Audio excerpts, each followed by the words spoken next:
When we talk about solving urban crime, the conversation usually goes to a pretty familiar place. More police, tougher laws.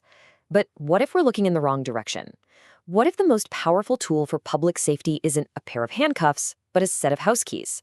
Today, we're going to dig into some really eye-opening stuff from Washington, D.C., and explore a pretty radical idea that the best path to safer streets actually starts by building stable, dignified homes.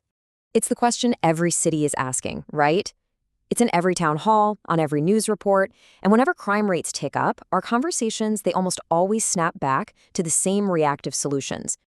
You know the drill. We talk about more officers on patrol, more cameras watching the streets, maybe tougher sentences. And look, all of that is about reacting. It's designed to catch and to punish. But what if the real problem isn't a lack of punishment? What if it's a lack of something else entirely? Yeah, what if the problem is a lack of good options? A lack of living rooms? This is the central idea we're exploring. It's provocative for sure, but the argument is that maybe the most effective crime prevention tool we have isn't a weapon or a policy, but actual physical infrastructure. Specifically, the infrastructure of a stable, dignified home. Okay, so to really get this, let's zoom in and focus on two specific communities right in the nation's capital, Wards 7 and 8. The data here tells a really powerful story, and it connects the dots between place, poverty, and public safety. So just look at how these numbers fit together. You've got a 43% recidivism rate in D.C. I mean, that's nearly half the people released from prison getting rearrested. Then you see that in Ward 8, the poverty rate is over 35%. But here's the stat that links it all together. People who are formerly incarcerated are 10 times more likely to experience homelessness. You see, these aren't separate problems. They're all tangled up as symptoms of housing instability. And this quote, man, it just gets right to the heart of it. This is so important. This isn't about pointing fingers at the residents of these incredible, vibrant communities. It's about recognizing a simple fact of life. When you don't have a private space, a living room, then public space becomes your living room by default. The stairwell, the street corner, the parking lot. It's a result of design, not a flaw in someone's character. So why? Why is having that private space so ridiculously important? Well, to get that, we have to look at the psychology of what a home actually does for us. And trust me, it's about so much more than just a roof over your head. A lot of us probably remember this from a psych class somewhere, right? Maslow's hierarchy. It's such a simple but deep idea.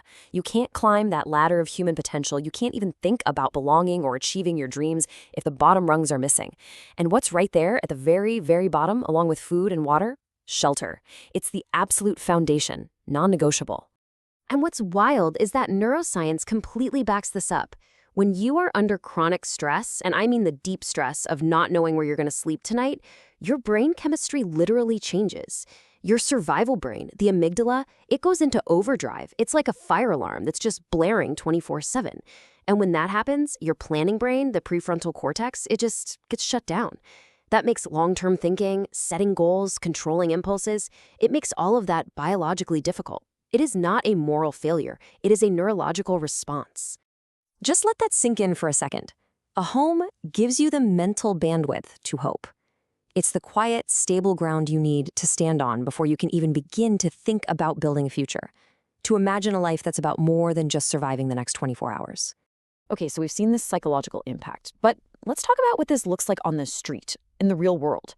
What actually happens when a whole community is kind of forced to live its life out in public? Well, researchers have a name for it, the stairwell problem. Look, we're all human, right? We need to connect, to talk, to just be. But when that basic human need gets pushed into these uncontrolled public spaces, you get unpredictable situations. It's not that the encounters are inherently bad, but they create this environment where vulnerable people and risky opportunities can mix in ways you just can't foresee. And from there, it just kicks off this devastating domino effect. I mean, think about it for a second. A physical address is like a basic ticket to entry in our society. No address? Well, you can't open a bank account. No bank account? Forget about getting a legit job that pays with direct deposit. If you're coming home from prison, you might not be able to meet your parole conditions. The system basically sets people up to fail, not because they aren't trying, but because they lack the very first tool they need to get back on their feet, a place to call home. But the solution isn't just about giving everyone a private space and calling it a day. The research points to another huge piece of the puzzle that's missing, another kind of infrastructure that builds right on top of that foundation of a home. And that's this concept of the third place. So if home is your first place and work is your second place, the third place is all those other spots, the informal hangouts where community is actually built. We're talking cafes, barbershops, libraries, community centers. They're basically the living room of a neighborhood, and they're essential for people to connect and build trust. And this right here shows the stark inequality of it all, right inside DC. You go to a neighborhood like Georgetown, and you're practically tripping over cozy places to sit and talk. There's this rich ecosystem of third places. But in huge parts of Wards 7 and 8, it's a completely different landscape. It's dominated by carryouts, places that are literally designed to get you in and out as fast as possible. There's just nowhere to gather, nowhere to be. So you might be thinking, okay, this sounds like a huge intractable problem, but it's not at all. There are actually incredible models for how to do this right. And one of the best in the entire world is the city of Vienna, Austria. They've been working on this for more than 100 years. I want you to just try to wrap your head around this number, 60%.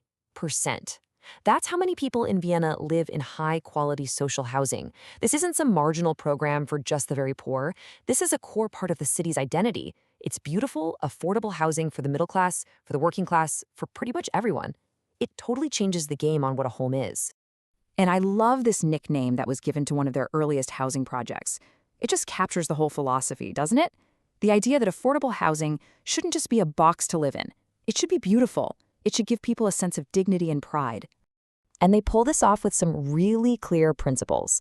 They focus on things like natural light and green space. They build services like kindergartens and libraries right into the buildings. But really, the most important principle is the simplest one. They build as if the people who will live there matter. That one single idea changes everything. Okay, so let's bring all this back home to Washington, D.C. How do we take all these lessons from the data, from psychology, from the success of Vienna, and turn them into a real, concrete plan for change?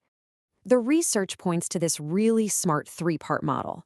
First, it all starts with stable, dignified housing. That's the foundation.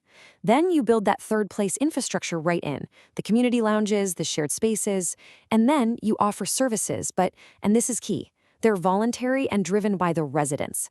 They're there when people want them, not forced on them as a condition to get in the door. Every piece supports the other. This is the crucial reframing. We have to stop thinking about this as charity. It's not. It's about building human infrastructure.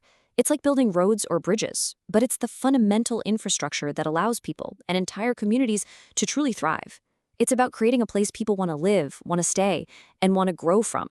So we'll just end with this question. After everything we've looked at, it really challenges us to rethink our whole approach to public safety. What if creating communities where people feel like they belong, where they have a stable home and a welcoming place to gather? What if that's the most effective way to build a safer city for all of us? What if the solution has been right in front of our faces the whole time?